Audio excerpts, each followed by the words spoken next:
I've been a mechanic for 15 years, running my own small garage, Taylor's Automotive, for the last 7, in a quiet town outside Fort Campbell, Kentucky. I'm Jessica Taylor, 38, and I built this place from nothing after leaving the military. My garage isn't fancy, but I've earned a reputation for honesty and quality work. Veterans get a discount, and I'm known for being fair with pricing. My small team consists of myself, my assistant manager Marcus Wilson, and 2 other mechanics, Ethan Parker and Danny Rodriguez. Last year, I took on a huge loan to expand the garage with state-of-the-art equipment. Business was steady, but tight with the new debt. Still, I loved what I did. My hands were perpetually stained with oil, my overalls were worn at the knees, but I fixed vehicles with the care and precision I'd learned in the Army motor pool. One Tuesday in October, a shiny black 2023 Ford Mustang GT rolled into my lot. The driver, a tall man in his 40s with a military haircut and an expensive watch, stepped out like he owned the place. He introduced himself as Colonel Richard Brooks. His handshake was too firm, his smile didn't reach his eyes, and he immediately asked to speak to the owner, not just a worker. When I informed him that I was the owner, his eyebrows rose slightly. "You're the mechanic?" The way he said it made it sound impossible. "I'm the owner and head mechanic," I corrected, wiping my hands on a rag. "What seems to be the problem with your Mustang, sir?" He explained that the car was making a strange noise and the steering fell off, but he kept looking past me, as if expecting a man to appear and take over the conversation. "I need this fixed by tomorrow.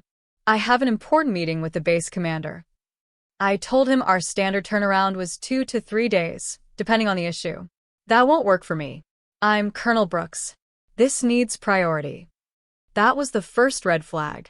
In my experience, real military leaders don't pull rank in civilian settings. But I agreed to take a look right away to diagnose the problem. I spent an hour diagnosing the Mustang while Colonel Brooks hovered, making calls and sighing loudly to show his impatience. The problem was serious. The power steering pump was failing, and there was an issue with the front suspension that could become dangerous. "It'll take at least 2 days to order parts and complete the repair properly," I explained. "This isn't something I can rush without compromising safety." His face darkened. "I don't think you understand who I am. I oversee procurement contracts for vehicle maintenance at Fort Campbell. Your little shop could benefit from those contracts." The implied quid pro quo hung in the air. If I rushed his car, he'd throw business my way. "I understand, sir," I said carefully, "but I can't compromise on safety standards.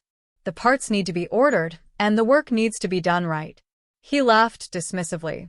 "I'm not asking you to do anything unsafe. I'm asking you to make my car a priority.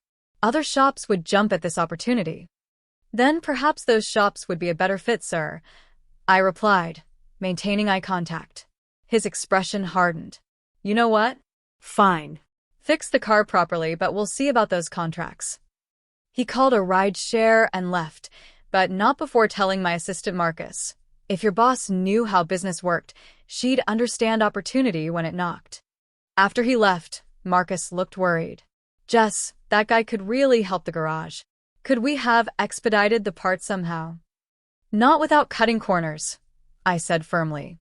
"We don't compromise on safety, and we don't play those games." I thought that would be the end of it. I was wrong. 2 days later, I completed the repairs on Colonel Brooks' Mustang. The bill came to $1,850, parts and labor at fair market rate. When he arrived to pick up the car, he immediately demanded to see an itemized invoice, questioning every charge. $1,850 is robbery, he declared loudly in the customer area, causing other clients to stare. "I know what these parts cost. You're marking them up by at least 200%. I kept my voice calm and explained our standard pricing structure, showing him the parts costs and our modest markup, which was actually below industry standard. He wasn't having it. "I'm only paying $1,200, he announced. "That's more than generous." When I refused to adjust the bill, he pulled out his phone. "You know, I was going to recommend your shop for our service contract. That would have been an easy $80,000 a year. But now I'll have to report this price gouging instead." Marcus was watching nervously from the counter. He relied on this job to support his family. I swallowed my pride and offered a 10% military discount, bringing the total to $1,665. Fine, Brooks snapped, slapping his credit card down. But this isn't over. A week later, I received a call from someone at Fort Campbell requesting maintenance bids. Excited, I prepared a detailed proposal, pricing services competitively. This could be the break we needed with our expansion loan payments looming. 3 days after submitting my bid, I received a curt email stating that Taylor's Automotive had been disqualified due to concerns about pricing ethics and service quality. The email was copied to Colonel Brooks. That evening, a longtime customer, an Army surgeon named Mike Daniels, came in looking uncomfortable. "Jess, I hate to tell you this, but there's talk around base that your shop overcharges military personnel. Colonel Brooks has been telling people to avoid your garage. Some guys are even canceling appointments." My stomach dropped. 5 customers canceled that week alone. By December, business had dropped by 30%. I had to reduce Ethan's hours, and we were struggling to make the loan payment for the new equipment. The rumors had spread beyond the base. Someone had posted negative reviews online, mentioning price gouging and poor quality work, using suspiciously similar language to Colonel Brooks. Then came the final straw. Laura Miller, the wife of a deployed soldier, brought in their family minivan. It needed a new transmission, an expensive but necessary repair. I gave her a military family discount and even offered a payment plan. 2 days after completing the work, Laura called in tears. "Jessica, I'm so sorry. Colonel Brooks is my husband's commanding officer. He found out we brought our van to you and told James that your work is substandard and dangerous. He's making James feel like he put our family at risk by letting me bring the van to you. We can't afford another repair, but I don't know what to do." That night, I sat at my desk after everyone had gone, staring at the bills. We wouldn't make it another 3 months at this rate. I considered calling Colonel Brooks, maybe apologizing, even though I'd done nothing wrong. Maybe I could salvage something. Then I noticed the security camera footage still open on my computer from when I was checking something earlier. An idea formed. I wouldn't be bullied out of the business I built. It was time to fight back. I started by documenting everything. I pulled all records of Colonel Brooks' repair, including parts invoices, labor hours, and security footage showing the condition of his vehicle upon arrival. I created a detailed comparison showing our prices against 3 other local shops, proving we were fair and competitive. Next, I reached out to my old Army network. I'd served 8 years before starting my business, and I still had connections. My former commanding officer, now retired Major Linda Roberts, had contacts at the Inspector General's office. "This isn't right, Jess," Linda said after hearing my story. "This sounds like abuse of power and possibly procurement fraud if he's influencing contracts based on personal grudges." Through Linda, I learned something interesting. Colonel Brooks had only been at Fort Campbell for 9 months. Before that, he'd been asked to leave his position at Fort Benning under unclear circumstances. Meanwhile, I made a bold move. I created a special transparency policy for my shop. Every invoice now included the direct parts cost, our markup percentage, which was lower than industry standard, and a comparison to dealership prices. I posted this policy prominently and sent it to all our customers. I also contacted Laura and several other military families affected by Brooks rumors. "I'm not asking you to get involved," I told them, "but if you are satisfied with our service, an honest review would help counteract the false ones." Within days, several positive reviews appeared online. Laura's husband, James, even reached out from deployment. "My CO has no right to dictate where my family gets car repairs. This isn't right." Most surprisingly, Sergeant Mike Daniels brought me a document, maintenance records for the base's administrative vehicles. The previous contractor had been charging nearly double what I had proposed in my bid, and the company's name seemed familiar. Precision Auto Care. A quick search confirmed my suspicion. The owner was Robert Brooks, Colonel Brooks' brother. Armed with documentation, I filed a formal complaint with the Army Inspector General's office, alleging abuse of power and potential procurement fraud. I included everything: The repair records, comparative pricing, the suspicious contract award to his brother's company, and statements from affected military families. 2 weeks later, I received a call from Captain Teresa Washington from the IG's office. "We're investigating your complaint, Miss Taylor. This isn't the first issue with Colonel Brooks. Could you come to the base tomorrow to discuss this further?" The meeting was tense but productive. Captain Washington and her colleague, a stern-faced Major Williams, reviewed my documentation carefully. "We've already spoken with several of the families mentioned in your report," Captain Washington said. "Their statements corroborate your account." The next day, Colonel Brooks stormed into my garage, face flushed with anger. "You filed a complaint against me?" he shouted, loud enough for everyone to hear. "Do you have any idea what you've done?" I noticed Marcus discreetly pressing the record button on our security system. "I filed a truthful report about your behavior, Colonel," I replied calmly. "If the Army is investigating, that's their decision, not mine." "You'll regret this," he hissed, leaning over the counter. "I have friends in places you can't imagine. Your little shop won't survive the month." "Is that a threat, sir?" I asked, making sure my voice was clear for the recording. He must have realized he'd overstepped, because he straightened up and adjusted his jacket. "It's a prediction. Good luck with your fading business." He turned and walked out. That evening, my email dinged with a message from Captain Washington. "We need to speak again. Colonel Brooks' brother's company has been suspended from all contracting pending investigation, and we received interesting footage from today." The Army moved quickly. Within 3 weeks, I was called to attend a meeting at Fort Campbell headquarters. Present were Brigadier General Thomas Hayes, Captain Washington, Major Williams, and 2 civilian officials from the Army Audit Agency. Colonel Brooks sat stone-faced on the other side of the conference table, flanked by a military attorney. General Hayes spoke first. "Miss Taylor, thank you for bringing these matters to our attention. Following a thorough investigation, we've confirmed several troubling findings." The general outlined what they discovered. Colonel Brooks had indeed steered contracts to his brother's company, which had overcharged the base by approximately $145,000 over 18 months. He had used his position to spread false information about my business after I refused to give him preferential treatment. And, perhaps most damning, they'd found evidence that this wasn't his first offense. At Fort Benning, Major Williams explained, Colonel Brooks was relocated after similar allegations emerged, but the complainant withdrew under pressure. The matter was handled quietly to avoid embarrassment to all parties.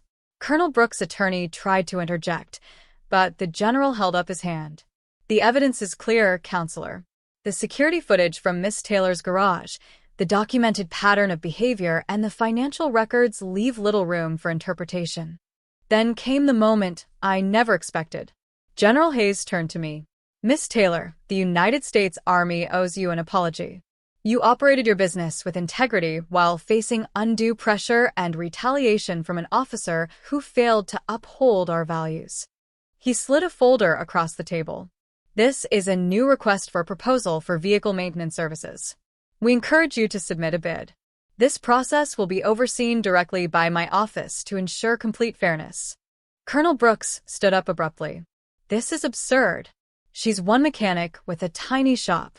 She can't possibly handle the volume." "Sit down, Colonel," the general ordered sharply.